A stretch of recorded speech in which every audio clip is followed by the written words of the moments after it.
नमस्कार मेरो सम्पूर्ण भ्युअर्सहरुमा म देवेन्द्र आइतुङ भयौं र आज चाहिँ म हजुर समक्ष एउटा क्यान्सर पीडित महिलाको लागि गुहार माग्दै आएको छु। हजुरले यो जुन पोस्टमा देखिरहनु भएको छ यहाँ हुनुहुन्छ बाक्सा जिल्ला अन्तर्गत बागनपुर निवासी श्रीमान दीपक लिम्बू योङयाङज्यूको श्रीमती रूपा योङयाङ।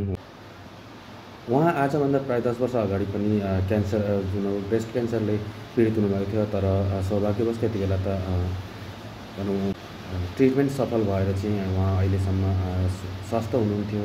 तर अचानक फेरि आजभन्दा लगभग 1-1.5 महिना अगाडि चाहिँ उहाँको स्वास्थ्यमा खराबी आएकोले फेरि जब गएर चाहिँ डाक्टरकोमा चेकअप गर्दा फेरि चाहिँ उहाँलाई फेरि पनि क्यान्सर नै देखा पर्यो। उहाँको शरीरमा क्यान्सर फेरि देखा पर्दाखेरि चाहिँ अहिले फिलहाल उहाँलाई ट्रिटमेन्ट चलिरहेको अवस्था छ र उहाँलाई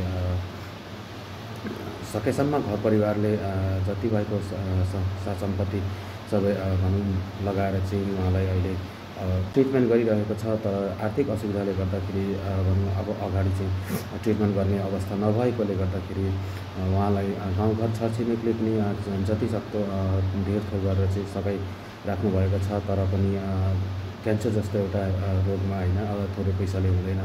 अब हस्पिटल लगिसक्दा नसक्दा तपाईँको अब मिनिमम 1.5-2 लाख रुपियाँ त लागिहाल्छ। त्यहाँदेखि लिएर अब पछाडि अपरेसन यताउति गर्नु किमोहरू त त्यो त अब छुँदैछ। त्यसरी गर्दा धेरै खर्च हुने गर्दाखेरि चाहिँ तपाईँको उहाँलाई अहिले आर्थिक धेरै नै खाँचो भएकोले गर्दाखेरि कृपया हजुरहरू सबैले जे जति सक्नुहुन्छ उहाँको यो जुन एकाउन्ट नम्बर मैले तपाईँलाई दिएको छु अथवा जुन यो फोन नम्बर तपाईँले माथि देखिरहेको भएछ त्यो फोन नम्बरमा तपाईँले फोन पे गरेर पनि होइन उहाँलाई सहयोग गर्न सक्नुहुनेछ। कृपया हजुरहरूले जति जे सक्नुहुन्छ, धेर थोर भन्ने कुरा होइन, तपाईँहरूले जति सक्नुहुन्छ आफ्नो इच्छाले तपाईँहरूले सहयोग गर्नुहोला।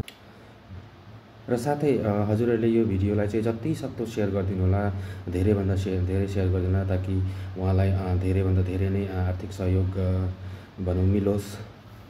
मान्छेलाई साथ सहयोग चाहिने भनेको यस्तै अवस्थामा हो। त्यसैले गर्दाखेरि हजुरहरूले कृपया सकेसम्म धेरैभन्दा धेरै सेयर गरिदिनु होला भिडियोलाई। र धेरै 2-4 रुपियाँ जति जे सक्नुहुन्छ तपाईँहरूले 10, 5, 20, 100, 1000 जति जे सक्नुहुन्छ तपाईँहरूले आफ्नो सामर्थ्य अनुसार केही न केही चाहिँ अवश्य तपाईँहरूले भनौँ सहयोग गरिदिनु होला।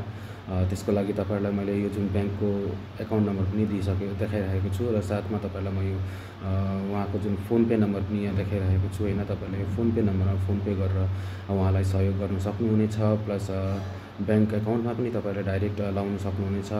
कृपया ध्यान दिनु होला, उहाँको जुन ब्याङ्क एकाउन्टमा चाहिँ नाम चाहिँ तपाईँको रूपा सुब्बा भनेर नै आउँछ। र प्लस उहाँको जुन फोन पे छ, फोन पेमा पनि तपाईँले नम्बर जुन चाहिँ लगाएपछि रूपा सुब्बा भनेर आउँछ होइन।